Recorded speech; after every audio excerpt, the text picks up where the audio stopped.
So very good morning student. I am your Daman sir, and today we will start a new chapter, new topic. That one is voice. So first of all, we need to understand why we need to study voice. Before that we completed 10th chapter. Now we look on voice. आज हम लोग voice chapter के बारे में जानेंगे, जो voice chapter की जरूरत क्यों पड़ती है इंग्लिश ग्रामर में और इसकी इंपॉर्टेंस क्या है in our life. Really we are using voice और every sentence is based on tense. In normal life, in your daily routine life, approx 60 to 70% you are using voice.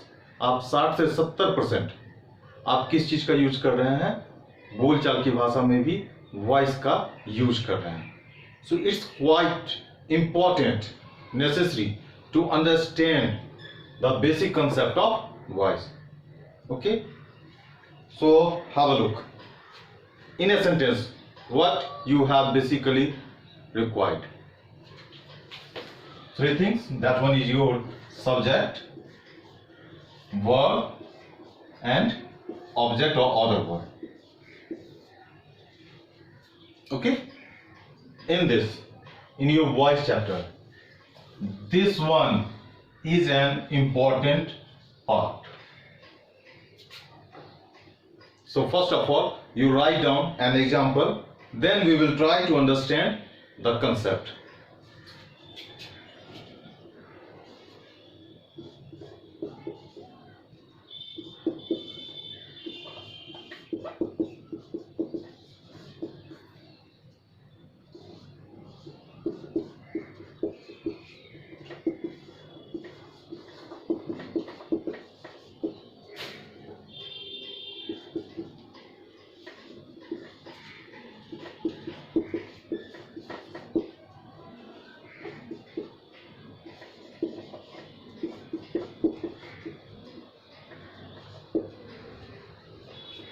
So you have this example. Okay. Now everyone is based on tense. This one, and this one, but not this one. So are you in a condition to dictate that this sentence is also correct? This one is correct. In grammatically, both are incorrect. Now a question arises in your mind. अब आपके दिमाग में एक question आ रहा होगा, जब ये भी टेंस के बेस्ड पे है, ये भी टेंस के रूल पर बेस्ड है, this one is also, then why this one is incorrect and this one is incorrect. आखिर इसको गलत होने के पीछे लॉजिक क्या काम करता है, उस चीज के लॉजिक के बारे में आज हम लोग समझेंगे. सो इन आवर लाइफ और in previous classes already I dictated about subject. There are two kinds of subject. One is either that one is your living being or not living being. दो ही चीज हो सकता है, चाहे वो जिंदा हो या फिर जिंदा ना हो. और जो जिंदा होंगे वो हो सकता है काम खुद भी करें और ना भी करें, दोनों ही कंडीशन पॉसिबल है. चलिए इसको हम अंडरस्टैंड करने की कोशिश करते हैं.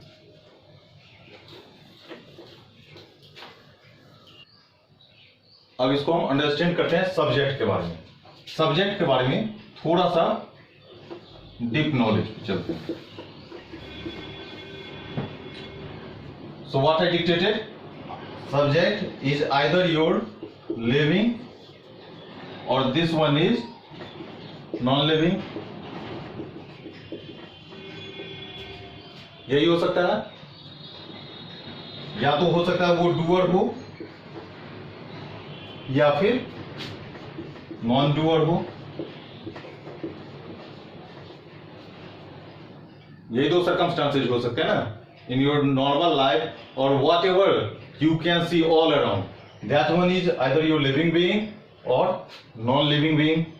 Either they will perform a role of doer or either they are non-doer. Now we will categorize under certain percentage for your comfortability, by which you are able to understand the concept or reason behind tense or voice, why both are different, why students are confused. तो आज हम लोग क्या कर रहे हैं, basic concept के बारे में समझेंगे. Rules are another part. We will dictate about this thing in your book also, but today we will focus on the basic concept. Living, doer. Non-living, non-doer. Now you have examples. C is writing. Okay, here your C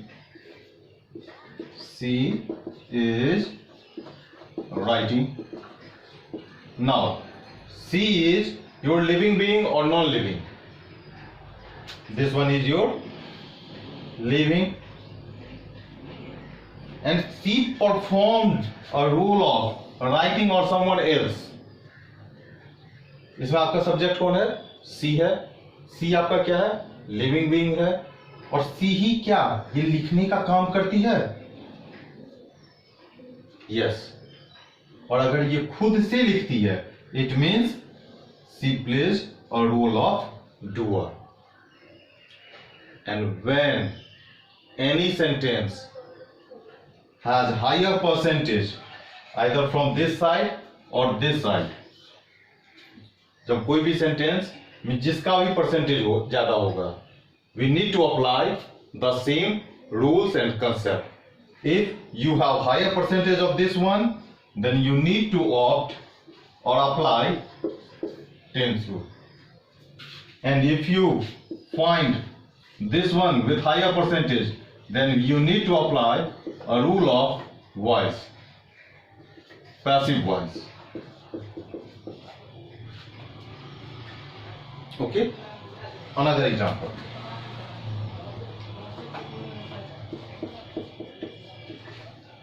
Later is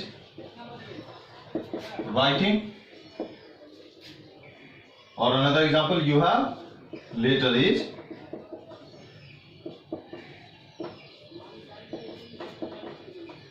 written.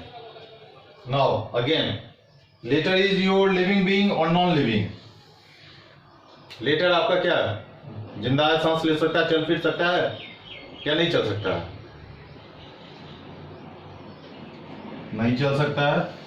Means this one is your non living. Now later is writing. Means क्या letter खुद से अपने आप को लिख सकता है? जब वो नॉन लिविंग है तो खुद से लिख भी नहीं सकता है, और जैसे ही खुद से नहीं लिख पाएगा, इसका मतलब ये किस चीज का कर रहा है, नॉन डूअर का भी रोल प्ले कर रहा है. इसका मतलब हमको किसका रूल अप्लाई करना चाहिए था, पैसिव वॉइस का. And the basic concept of your passive voice is subject plus auxiliary verb plus third form of verb plus by plus object. It means at least you need to apply third form of verb in any circumstances. किसी भी परिस्थिति में अगर passive voice में होगा, अपने को क्या रूल अप्लाई करना होगा, इस चीज को. It means third form verb का होना कंपलसरी है. यहां पे क्या ये थर्ड फॉर्म है, नहीं है, क्रॉस कर देंगे. Next example, letter is written. Now you will check. Later is your non-living. This one is auxiliary verb and this one is written, means third form of verb. अभी जो हम लोगों ने एक्सप्लेन किया था ये नॉन लिविंग है, non doer है, तो इसके लिए हमको किस चीज का रूल अप्लाई करना होगा, वॉइस का रूल अप्लाई करना होगा. इसीलिए हमने क्या किया, इसको वॉइस के रूल पर अप्लाई कर दिया। इसका मतलब ये आपका सेंटेंस क्या हुआ, सही है। खुद में एनालाइज करो in your daily routine life. खुद में सेंटेंस पढ़ो, उस सेंटेंस के बारे में समझने की कोशिश करो। अब आप देखेंगे नॉर्मल लाइफ में हम लोग हमेशा यूज करते हैं, सब्जी बिक रहा है तो अब वेजिटेबल इज सेलिंग, क्या ये सही है? मैं थक गया हूं, आज तक आप लोगों ने सुना होगा मैं थक गया हूं, आई एम टायर्ड, यूज करते थे। क्यों यूज करते थे I am tired? What's the basic reason? Use करते थे ना, आई एम